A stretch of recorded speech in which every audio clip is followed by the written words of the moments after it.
Good morning, everybody. Thank you for joining us on our first day of our public policy seminar that we hold every year in June.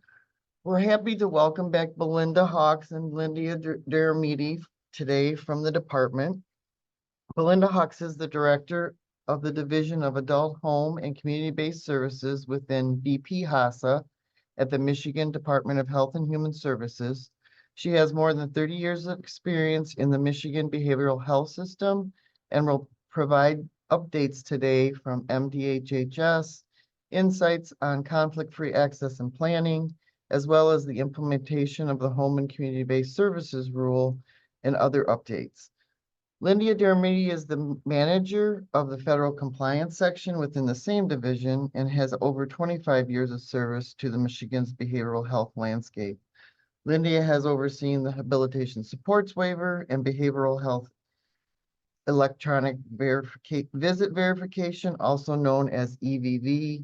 Today, she will be updating us on the implementation of the Home and Community-Based Services Rule for the behavioral health services in Michigan. Thank you for being here, Belinda and Lyndia, and I'm going to turn it over to them. Thank you, Sherry, and thanks to all of you for attending and welcome. My name is Belinda Hawks, and as Sherry said, I'll be covering a few topics related to the Conflict-Free Access and Planning Initiative in the state, as well as some new initiatives that we hope to have in FY25. Lyndia? Hi, my name is Lyndia Deromedi. I'm the manager of the federal compliance section. So I am going to talk about just some updates for the Home and Community-Based Services Rule implementation, and then also touch base on the new IDD assessment tool that we have selected to use as a state. And kind of the timelines for such, and how we came to the decision to utilize that tool.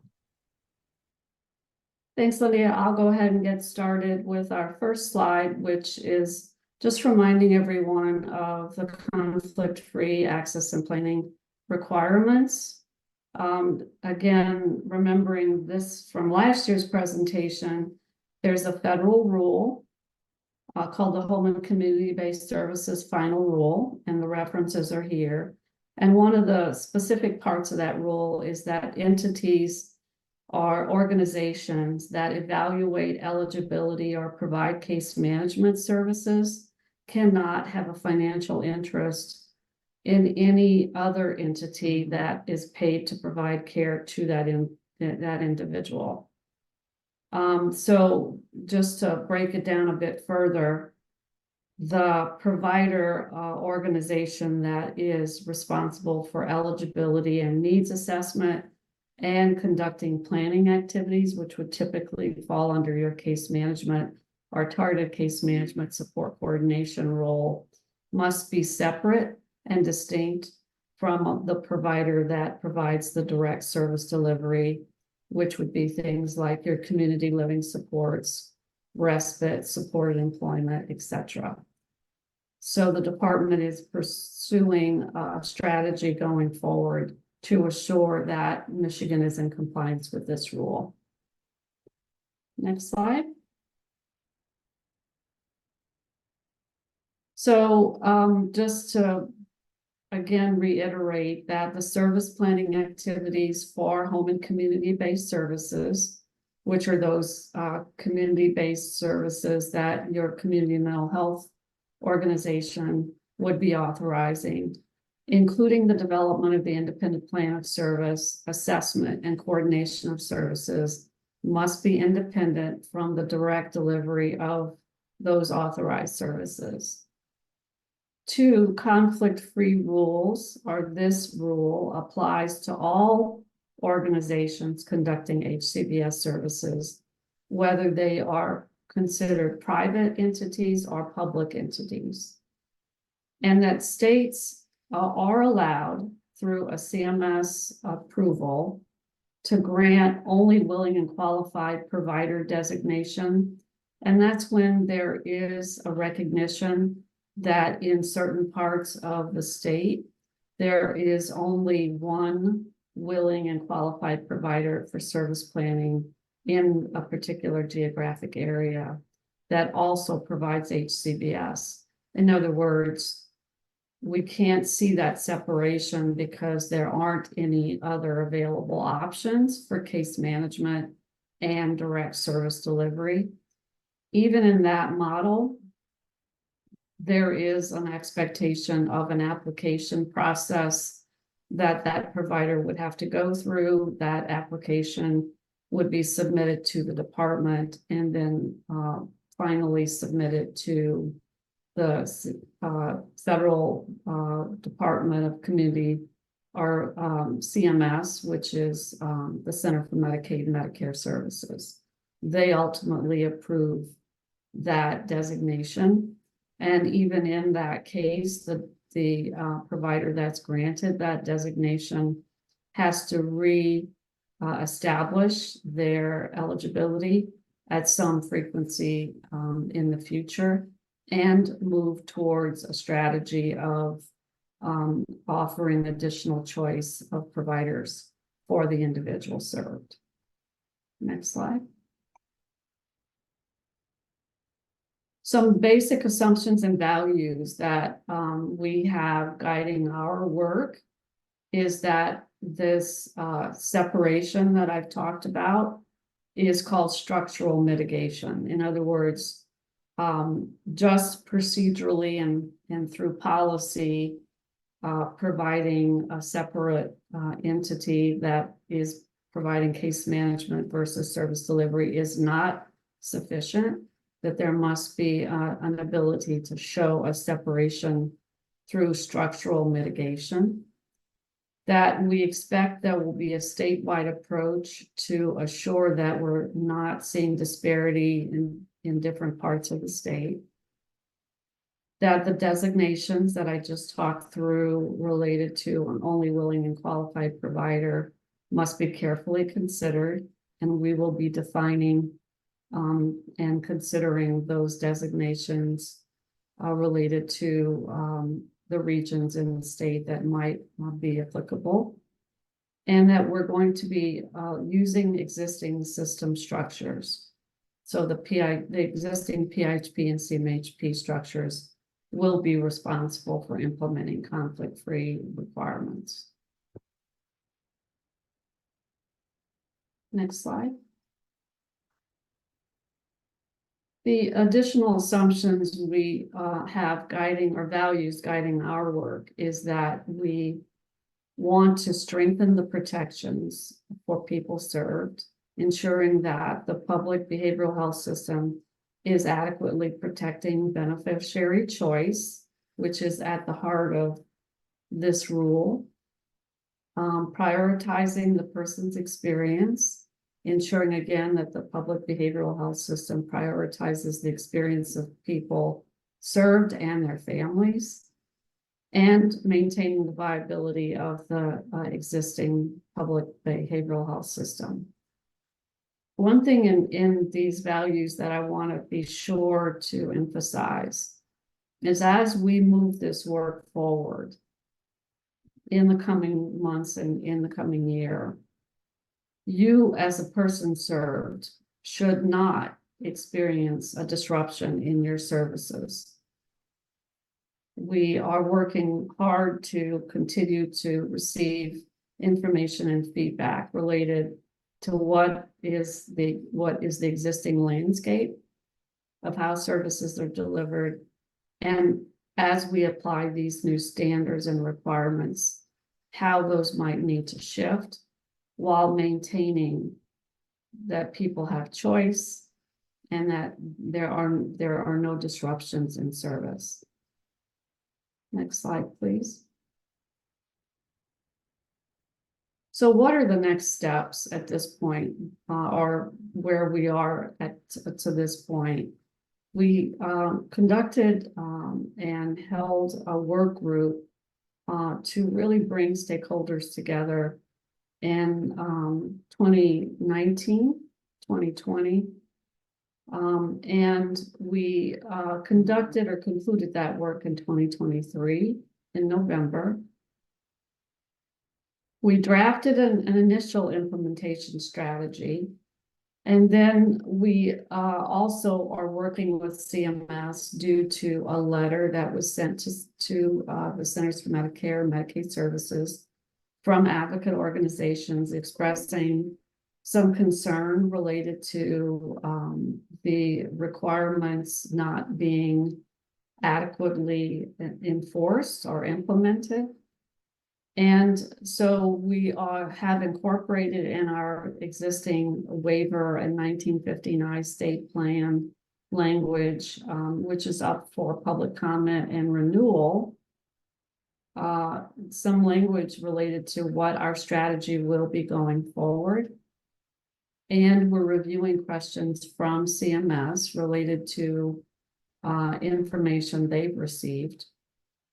We are in the process of updating our strategy for implementation, and our timeline is being revised to coincide with CMS's involvement in and review of our waivers and our state plan amendment. Those waiver applications will be submitted mid-summer for CMS to review and consider approving for an effective date of 10/1 of this year. So we do expect that we will have a good plan going forward as we work with CMS and our state and local partners in implementing the strategy. We are planning on having an upcoming webinar. You might have been a part of an invitation that was sent out recently related to sessions that we had scheduled on the books to meet with individuals served and their families. We did pause on those two webinars to be sure we had everything we needed in information and details related to our plan going forward, and do plan on scheduling or rescheduling that webinar series in the near future.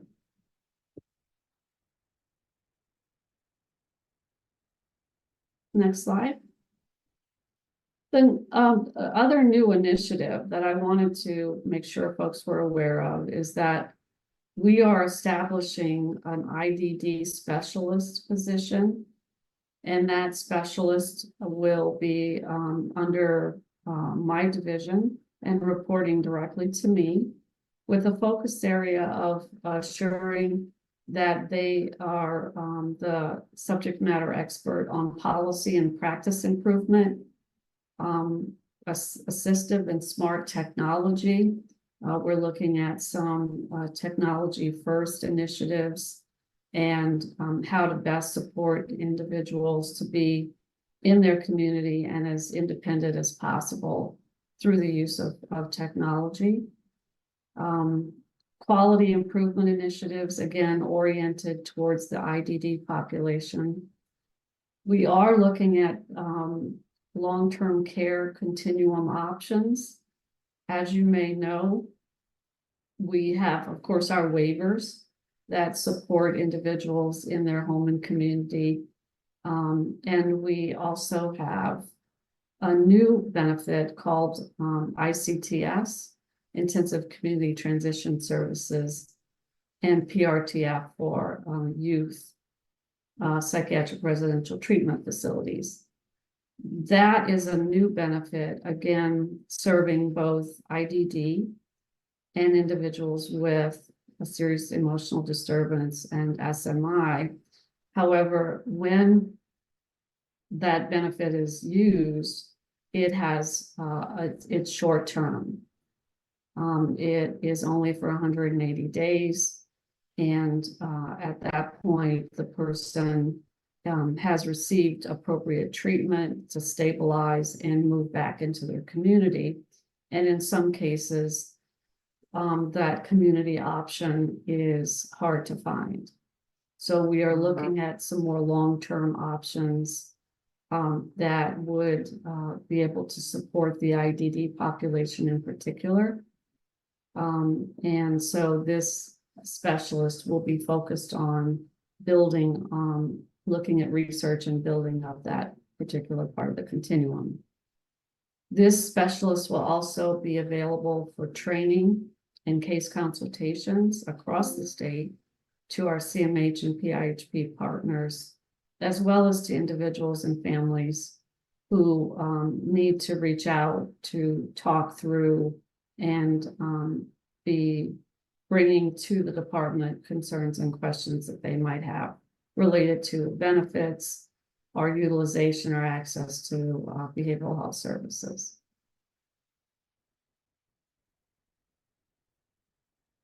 So I think that's it for my part of the presentation. I wanted to leave a little bit of room for us to be able to answer any questions or clarify anything that I've discussed. So any questions or comments that we need to talk through in the chat? Hi, Belinda. Can you give a specific example of a common conflict? So a common conflict that might exist today would be that a provider of residential services might also be the case management entity for that same individual. So they're assessing and providing case management, recommending specific services based on those assessed needs and providing that service. Thank you. Our second question, what happens if a person does experience a disruption in their services? Well, we know of the grievance and appeal rights that everyone has that needs to be exercised.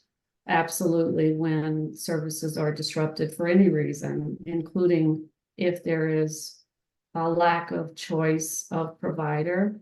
And so I would recommend that you exercise your rights to those grievance and appeal processes. Thank you. I'm not seeing any other questions at this time. Okay, again, I do see a question come in. Yep. Okay. So yes, here's another question for you, Belinda. Can you provide an example of long-term care continuum for IDD? Right, so we're looking at the possibility of leveraging federal Medicaid dollars to consider standing up residential services, for example, that offer 24-hour, 7-day-a-week support and service to individuals who might need that level of care.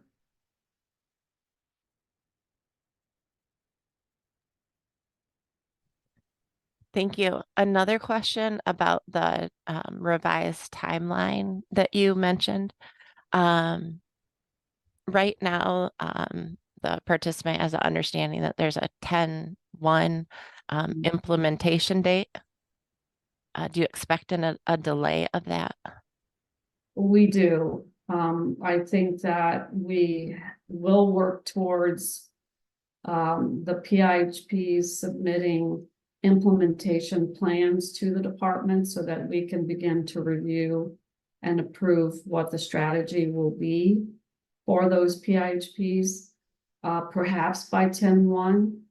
However, the implementation of those strategies will likely be delayed as we continue to develop the resources that the PIHPs will need and CMHPs will need in order to know what is expected. Thank you, Belinda. And then we have a comment about they would be excited for a future training or expo to learn more about that assistive and smart technology that you mentioned, and for families to understand how that would work. Absolutely. We've had some initial conversations both within our state with local groups that have brought their models to the department, as well as talking to national other states. For example, I've had an initial conversation with Ohio because they've been a technology first state for several years. And they're putting us in touch with contacts within their behavioral health system to begin to have those conversations. So we will absolutely keep this group in mind as we move this work forward.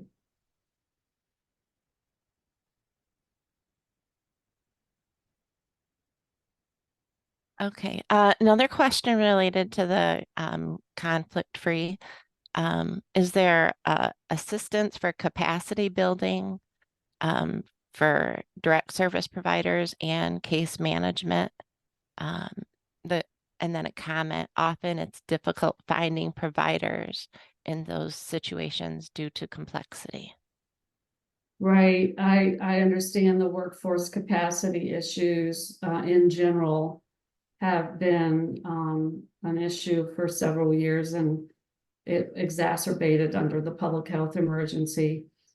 So we again will work with our PIHPs and CMHPs in assuring adequate network of providers and choice of provider services for all individuals.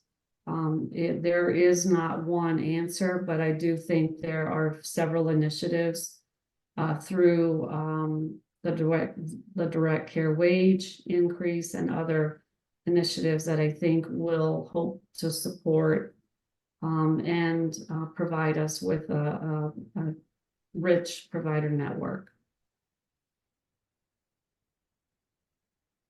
All right, thank you. We have another question related to the shortage of direct care workers and how that affects folks who are on self-determined budgets. The comment is, we see an increase of folks who are using self-determination, but it feels like they're forced to utilize family and friends as their caregivers. And it's hard to find folks or folks cannot find vocational services in the community and then end up using an increase of their CLS hours from family caregivers. Yeah, so there's both a sort of a commentary and a question, I believe, in there as to what the department might be doing to, again, improve the direct care workforce shortage. And as I said, there are different initiatives, including some training and provider qualification kind of initiatives that I hope will relieve some of that burden. But at the end of the day, it really is about assuring that those who are in the direct care workforce field are adequately paid, qualified and trained appropriately, have the ability to have their training transferable as they move and shift to different parts of the state, and that they're supported in their training ongoing as they again work with the most complex support needs. So as you again face these challenges and want the department to be more aware of on the ground what your experience is, feel free to reach out.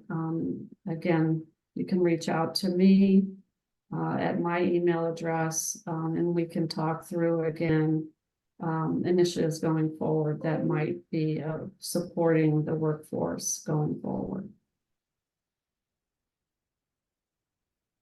All right, thank you. And we have a related question. How does a grievance or appeal work with self-determination? It's no different than it would be if you were in a an arrangement that was through a contracted provider. Your rights to grievance and appeal on decisions that are made or requests that are made that don't result in what you want for your person or for yourself. So it really doesn't matter if you're in a self-D arrangement or not. You have the right to those procedural safeguards.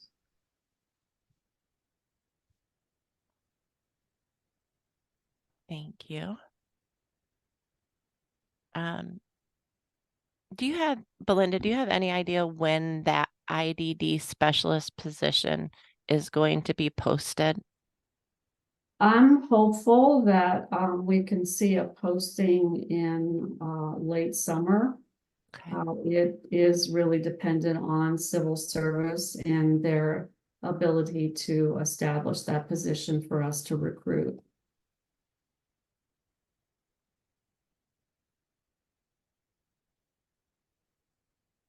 Okay. Expanding on the self-determination question, can you talk to the department's thoughts for related to legally responsible family caregivers as a way to alleviate issues related to DSP shortage? Yeah, I'm gonna defer to Lyndia on that one because I know her team has researched this particular issue as we've started our waiver renewal process. So Lyndia, any thoughts on that one? Yeah, you know, we have been looking at this and doing a lot of research on it because we think it could be very beneficial to the state of Michigan. And we were looking at if it was something that we could get implemented and get included in our HSW, well, our 1915C waiver renewals, along with adding that as a as a provider to provide CLS for our 1915 ISPA. In doing our research, we were looking at other states who have implemented this, and one of the other states was Indiana, and they had run into an issue where they ended up being like $1 billion in deficit, and what they had implemented was very similar to what we were going to do. So that caused us to pause for a minute because we really want to make sure that when we implement a change like this, we do it right. What ended up happening in that state is they actually stopped allowing legally responsible relatives to provide those services. So with that said, it's not off the table. We are not able to get it into our waiver renewal now. But what our plan is to really start to look at that over the next year.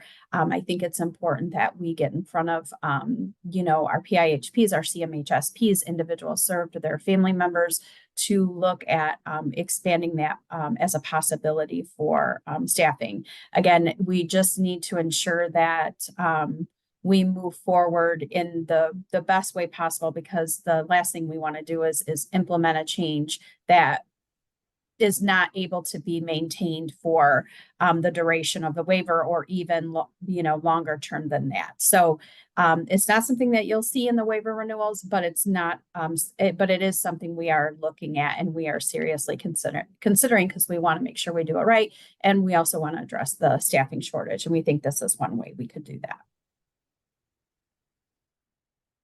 Thank you. A follow-up question about waiver renewals.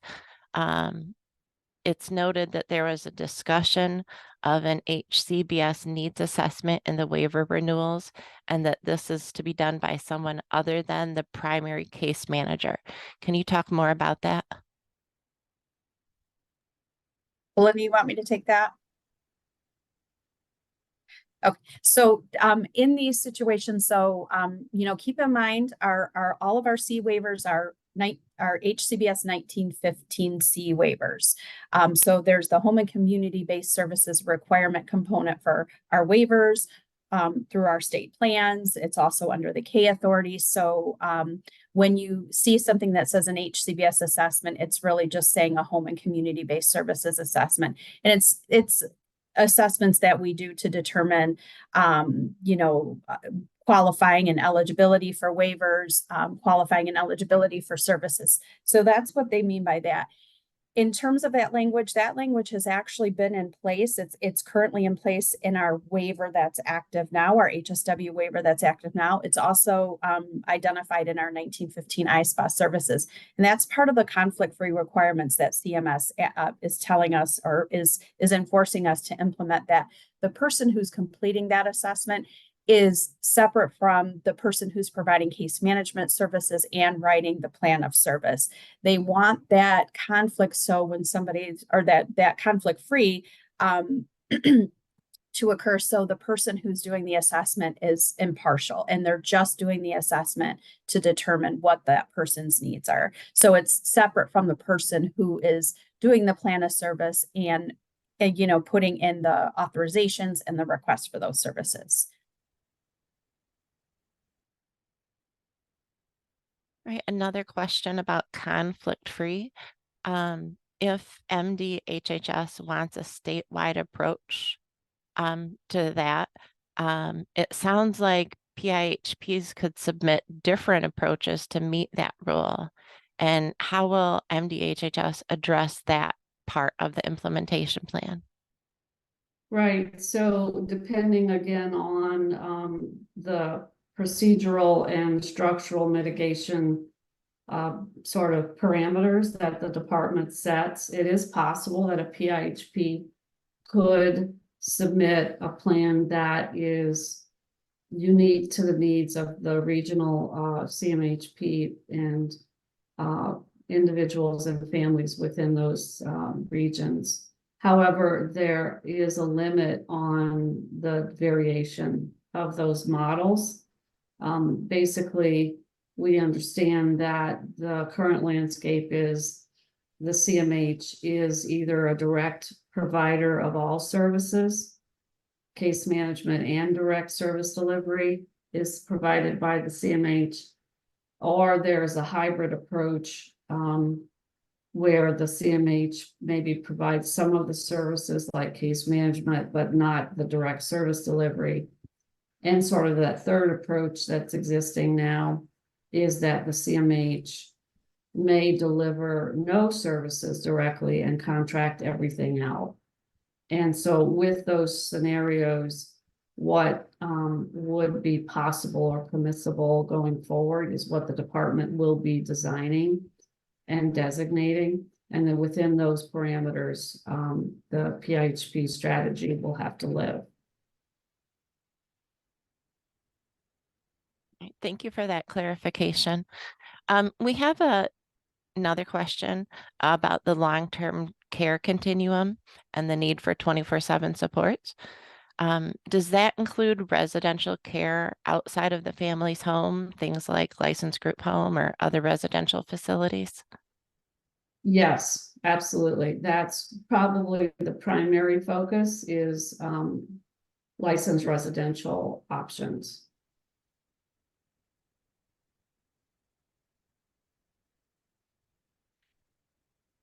All right, one last question for you, Belinda, although I know you're staying on for the rest of the presentation in case we have questions that come up. If there's a need to change service providers under the conflict-free rule, is there going to be a process in place for families or individuals relating to changing the service provider? It's the person-centered planning process is really where it starts and should be the root of all discussions. And again, as long as the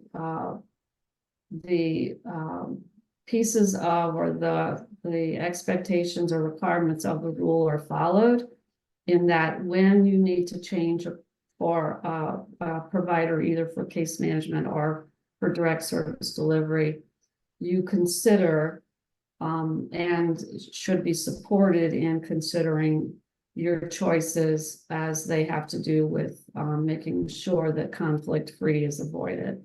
Or conflict-free is actually is honored, and that conflict is avoided.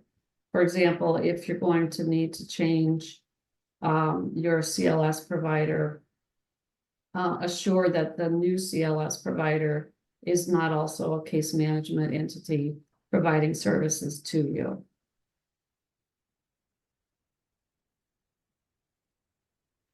All right. Thank you so much, Belinda. Thank you. Great questions. Lyndia?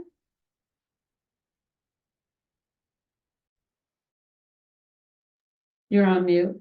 Sorry, I thought I unmuted myself. I'm going to provide an update on the behavioral health, home and community-based services rule update, and then also our new IDD assessment tool. So we can move forward to the next slide. So I'm just going to start with the HCBS final rule. Just this is a very general overview. It's always one I just like to remind folks of, when we are when we are doing any presentations on the HCBS. And typically the one thing to remember about the HCBS final rule is that it essentially means that individuals have free access to their homes and communities and are empowered with the same degree of decision-making as individuals who are not HCBS participants. So simply stated, individuals who we provide services to should have the same degree of freedom, decision-making, empowerment as those who do not have disabilities. So I also thought it would be helpful just to provide a kind of a quick update as to where we are. If I had, it'd probably be at least 2 more slides if I had talked about the full history of the HCBS rule. But I thought I'd just kind of get us up to speed from back in 2023 in terms of where we are with the home and community-based setting rule and kind of the steps that we have taken to get where we are today. One of the big steps was submitting our heightened scrutiny, and I apologize, I should have defined that acronym. So HS is heightened scrutiny. We provided that list to CMS in January of 2023. So if any of you are providers of HCBS providers, you are probably very familiar with heightened scrutiny and went through the survey process. And so we did provide that list to CMS. And then in early March 2023, CMS approved, it was a long time coming, finally approved our HCBS state transition plan. So that was good news for us. In the interim around that same time, we also provided a corrective action plan to CMS. CMS had asked states that had heightened scrutiny settings or were waiting for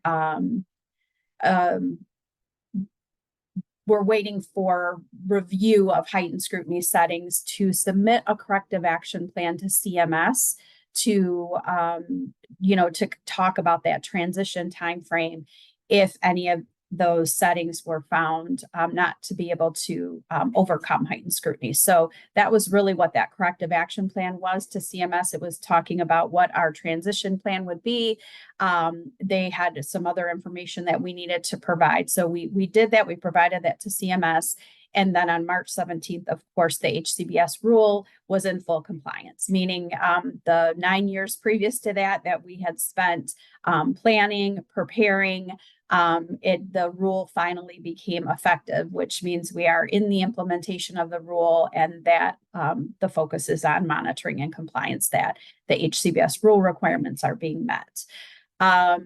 So recent work that we're doing, and I'll go into a little bit more detail in the next few slides, so this will make a little bit more sense as to the next 2 timeframes, is if any of you are providers of HCBS services, CLS, skill building, residential, non-residential, provider owned and operated and controlled, you would have received a survey on June 5th.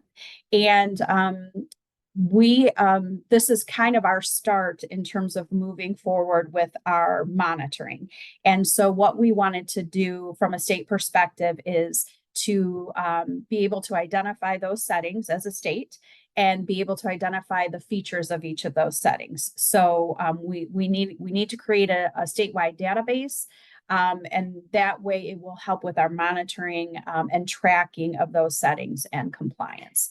And then last but not least, CMS did contact us. I think it was end of March, maybe beginning of April, that they wanted to come to the state of Michigan and complete an on-site review. So we have been working with CMS to coordinate that. We recently received confirmation of those settings that CMS is coming to visit. So I believe we started to send emails out to those providers yesterday. We have 5 settings on the behavioral health side. Remember, HCBS also impacts our My Choice waiver.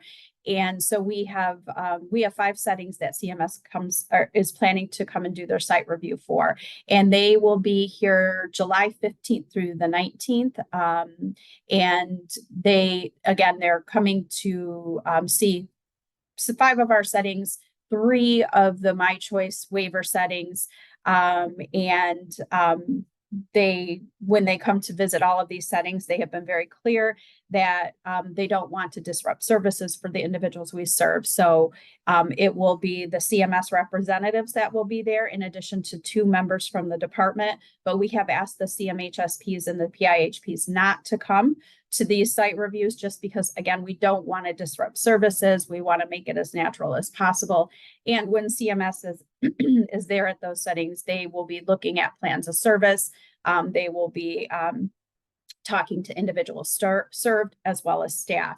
They also plan to meet with case managers throughout the state of Michigan. We've provided them what we believe a very good variety of case managers from all over the state to speak to, and that will be on Thursday, that they will have a virtual meeting with case managers to get their perspectives on what is going on, what is happening and going on in the state of Michigan related to HCBS. Next slide. So kind of going into, looking at what are we going to do for compliance and monitoring. So many of you maybe on here recall having to complete the Qualtrics survey. And this was a very effective process. We did get the data we needed. We were able to get the information we needed. It served its purpose very well for us as we were in that planning and processing stage. However, in terms, as we started to look at the compliance and the monitoring, we did not think that survey would meet our needs. So what we decided to do is move to assessments and move to face-to-face assessments by HCBS staff.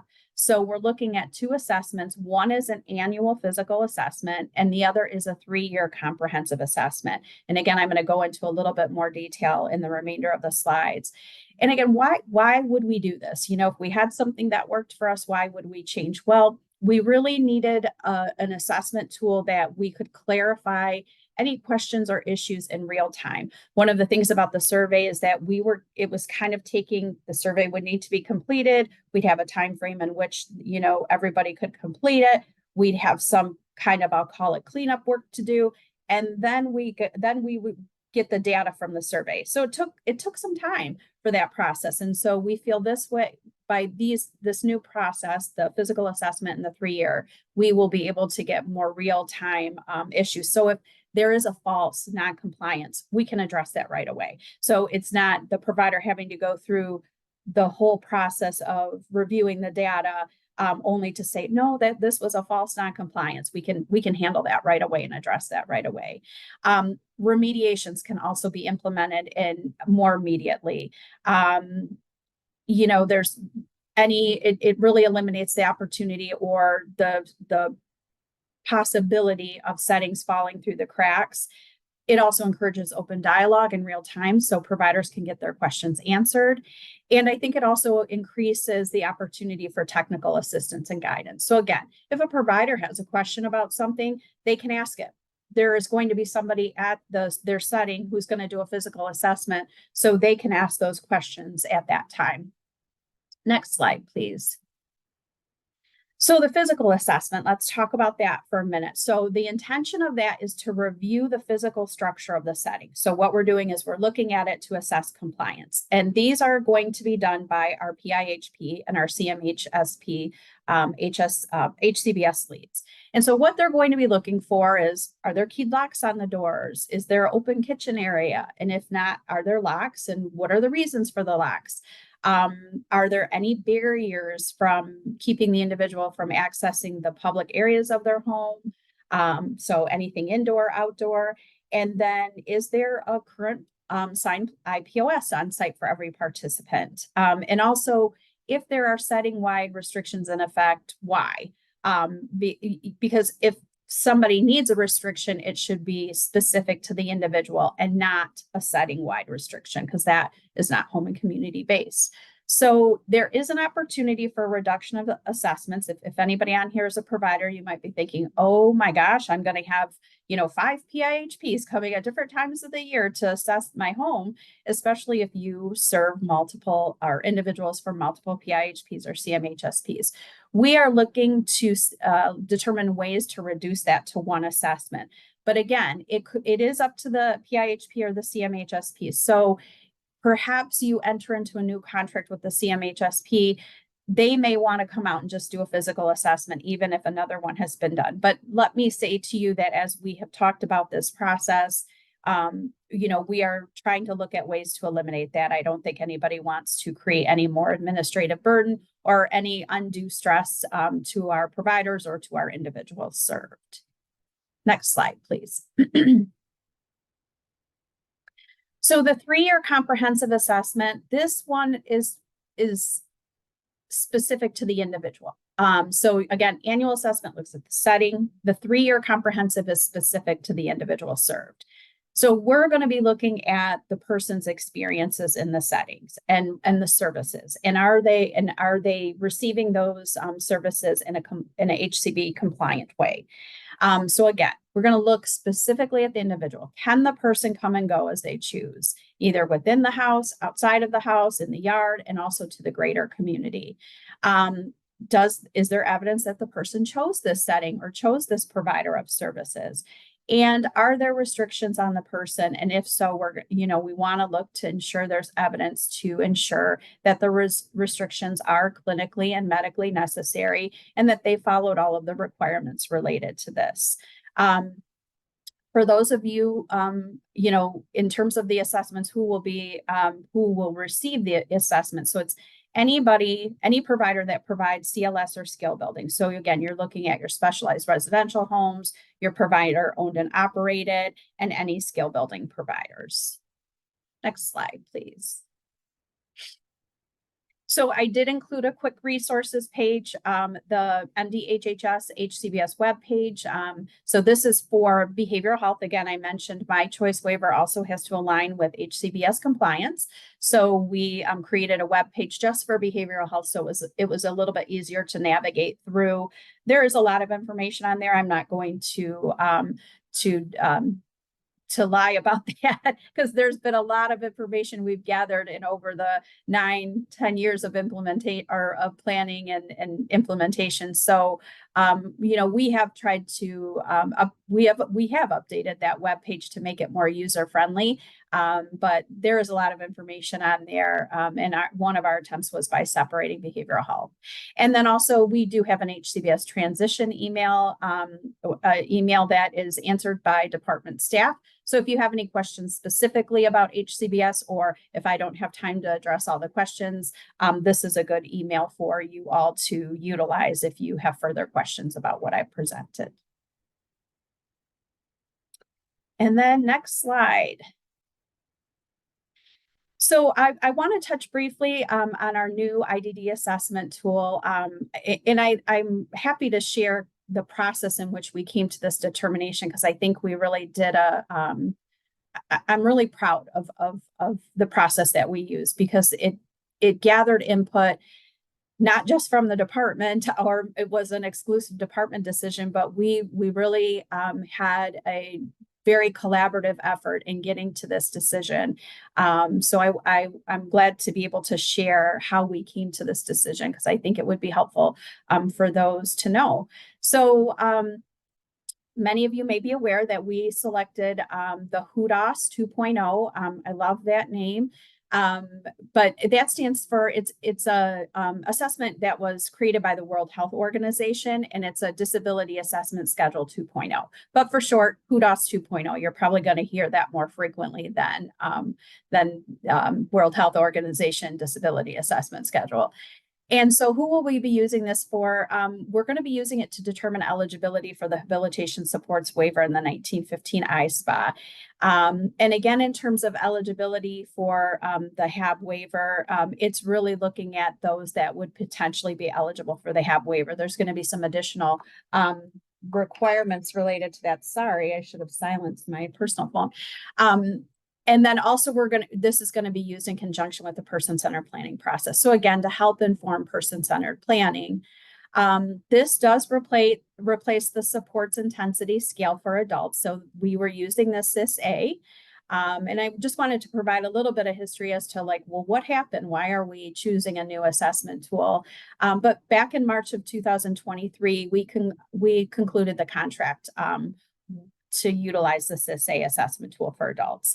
And we got a lot of feedback. We got feedback from PIHPs, CMHSPs, individuals served, our advocates about, okay, if you're going to choose a new tool, keep these things in mind. And a lot of the feedback we got was the SIS-A was just too long. It was just such a long assessment, too many questions.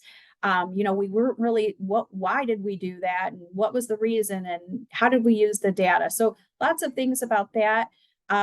So we decided to create a work group. It was an assessment panel work group, and we started that work group in the fall of 2023. And that included clinicians, administrators, Medicaid beneficiaries, advocates, family members. I have Medicaid beneficiaries on there twice, are family members of Medicaid beneficiaries across the state of Michigan. So we tried to get a diverse population that encompassed the entire state. So geographically encompassed the entire state, and also, got feedback from every area we could think of. So what we did as a department is we reviewed a larger list of assessment tools, and we narrowed it down to 4 based on what our needs are from a state perspective. And so we introduced the 4 assessment tools to this work group. And the 4 assessment tools we used were the functional assessment. It's the functional assessment standardized items, and it's actually supposed to be FOSSI. I see a typo where I have an asterisk. We also looked at the adult needs and strengths assessment, that's referred to as ANSA, and then adaptive behavioral assessment system, which is the ABAS-3, and then of course the HUDOS. And we are looking, so we're really at the beginning stages of this work, but we are looking at creating a web page so we can communicate updates. We can also include resources related to this work. So that is coming soon. Next slide, please. So I wanted to talk about the assessment selection process and how we came to our decision, because I think it's important for people to know. And I also think, again, I'm proud of the state that we approached it in this manner so that we could get input from everybody, and we could make the right decision for the state of Michigan. So again, the panel members, our process for selecting them, I talked a little bit about that. But again, we were looking for people who had experiences with assessments. We were looking for people who just had experience in behavioral health. So it could be administrative, it could be supervisor, it could case managers. So we tried to get a variety in that area. We had we had one of our CIOs who participated in the work group, and that was fantastic because he gave a perspective that we would not have gotten without including him. We also had a medical director from one of our PIHPs. So it was really a very diverse group. And we had an individual served that joined us.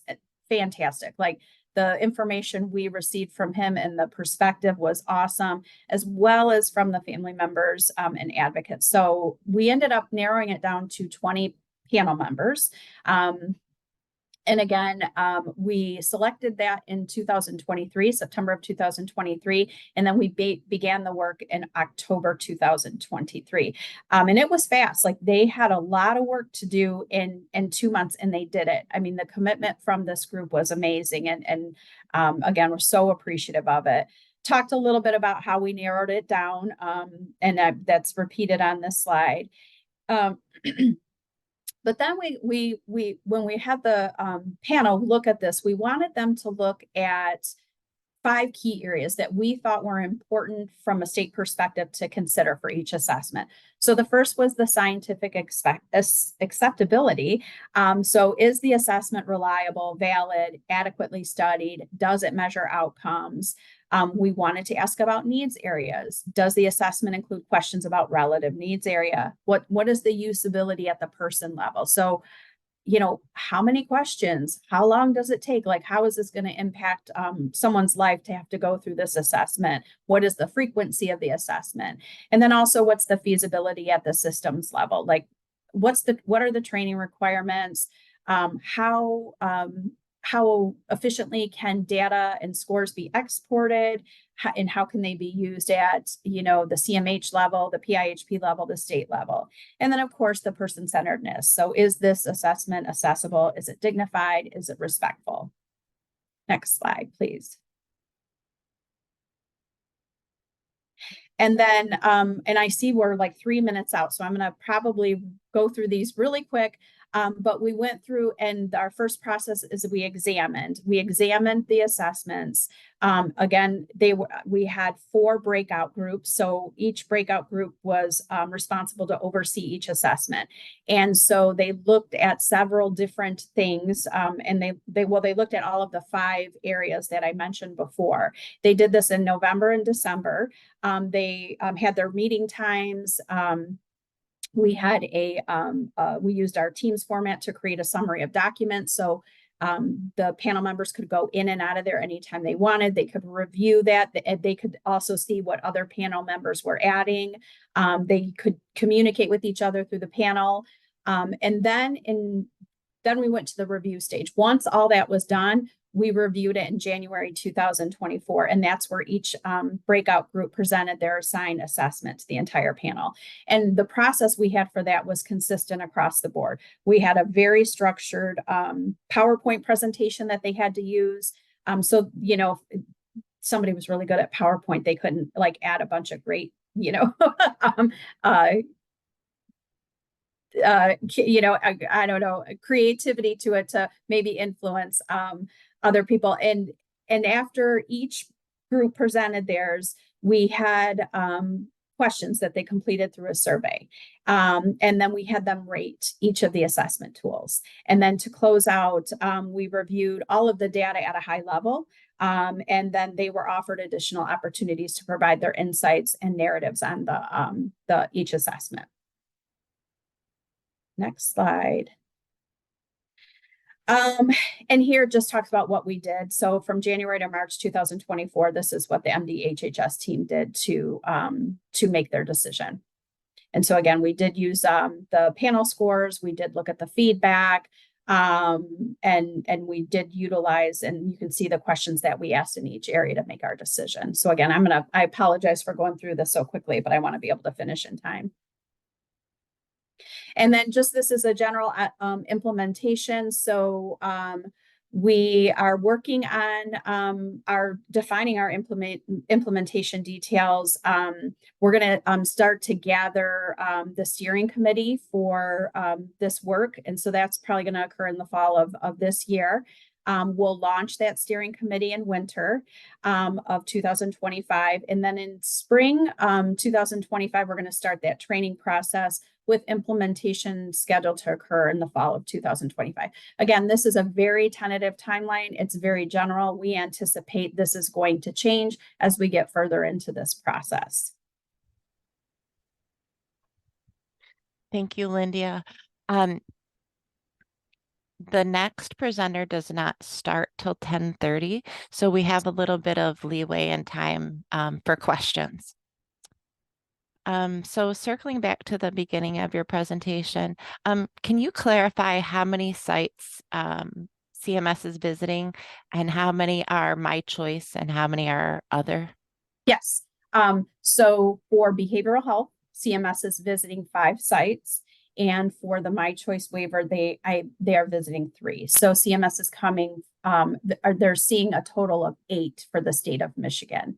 And for us, for behavioral health, I believe they've selected 2 skill building sites, and the remainder 3 are residential. So those providers have been notified, and we're notifying also the PIHPs and CMHSPs. Keep in mind, CMS, just because they're here for a quick week, they were not able to travel up to the UP. So we tried to keep them in terms of working with our My Choice waiver team, kept like CMS kind of in concentrated areas, and it's what they've asked us to do.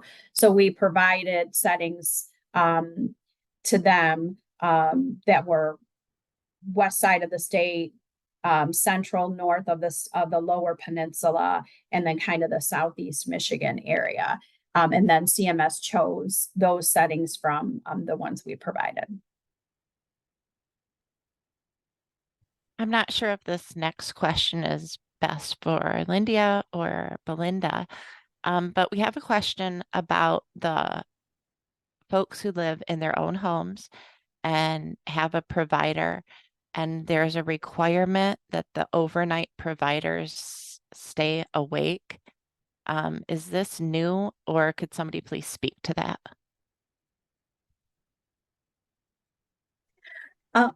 Belinda, you want to take it, or you want me to take it? Go ahead and start, and I can add to. Okay. All right. So making a few presumptions here that if somebody's being paid to provide services at night, they're either being paid through community living supports or overnight health and safety. And those do have requirements. Those are 2 services that have requirements for staff to be awake during that time, because they are, if you look at the description of those, they are providing probably some form of monitoring safety, and therefore you would not be able to sleep and still provide those services. And if this is about respite, particularly, there's been some questions lately about whether a respite provider can sleep.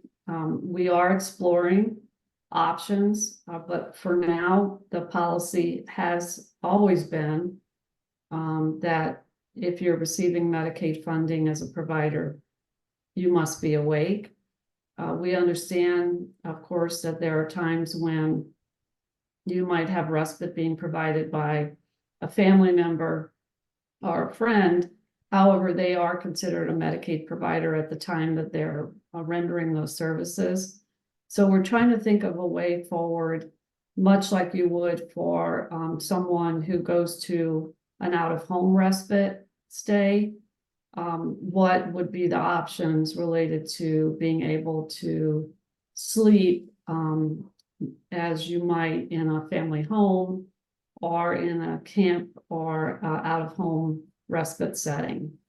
So we're looking into it, but at this point, the policy remains that you must be awake. Okay, thank you for that.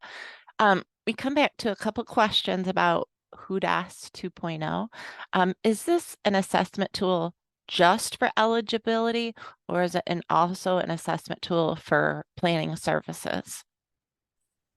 That's a good question. So, and I realized I probably should have provided some further clarification. So let me back up a little bit. So the HUDAS 2.0 obviously is our assessment. And I don't know if I said this specifically for adults 21 and over who have an intellectual and developmental disability. So I want to make sure I say that, because I realized I didn't provide that definition. So yes, it will be used for eligibility for the 1915 I-SPA, and also to determine potential eligibility for the habilitation supports waiver. There's other components of eligibility for HSW that is still going to be required. It should also be used to inform person-centered planning, much the way that the SIS was set up to be used. The idea behind it is that it's providing information for our case managers, for individuals served, for their family members to really look at, okay, these are some of the things that I need assistance with, or my loved one needs assistance with. And so therefore, how does that help inform what, my needs are? Does it align with what my needs are? Is there things maybe we didn't think about that according to this assessment tool? It looks like we could use some assistance with. And from like a case manager perspective, it could also help inform oh, look at they have a higher score here. I wonder, we do have this service that can address those issues. So that's really the intention behind the assessment tool is really just to help inform that person-centered planning process and what the individual needs, what their needs are in terms of needs for services. Thank you. Will individuals be able to decline the assessment, or is it required? So it is required if you are wanting to receive 1915 I-SPA services or habilitative support services. And what I'll say about the HUDOS is there's not as many questions as the SIS-A. In fact, there's actually there's two components to it. There's like a questionnaire that can be completed by the individual. There's also one that can be completed by the assessor. And again, it is much shorter in duration. The testing that we did and kind of taking a look at it, I think at a max, it averaged between 15 to 30 minutes to complete. So it is much, then that was one of the feedback we got. It's like, oh my gosh, the SIS-A is so intensive. It's so long. You will not experience that with the HUDOS 2.0.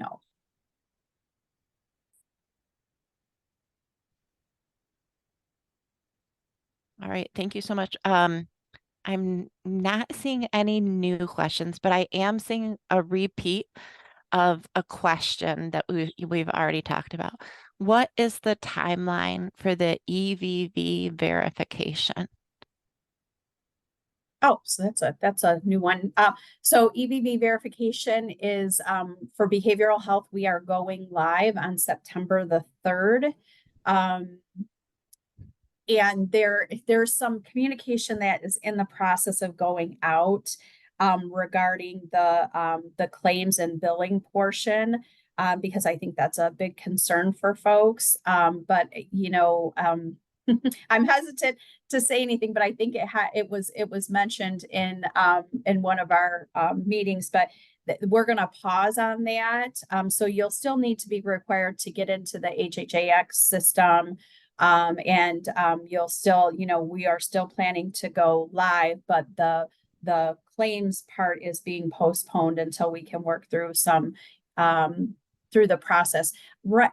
I think it's fair to say like there's still some discovery going on, meaning we're still making some decisions about the utilization of the EVV system for the state of Michigan. And keep in mind with EVV, this is not just exclusively a requirement for behavioral health, but it is a requirement for 7 other programs within the state. So as we work through this, this process and this implementation, we try as a state, we're being cognizant of its impact on all of those areas. And so, that's the work that's being done. I know some folks are feeling very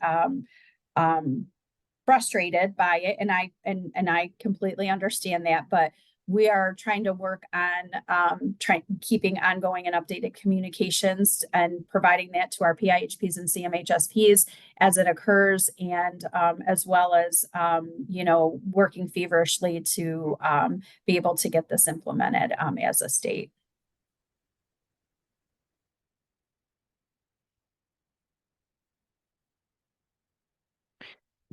All right, thank you so much, Belinda and Lyndia, for joining us this morning. We have a short break in our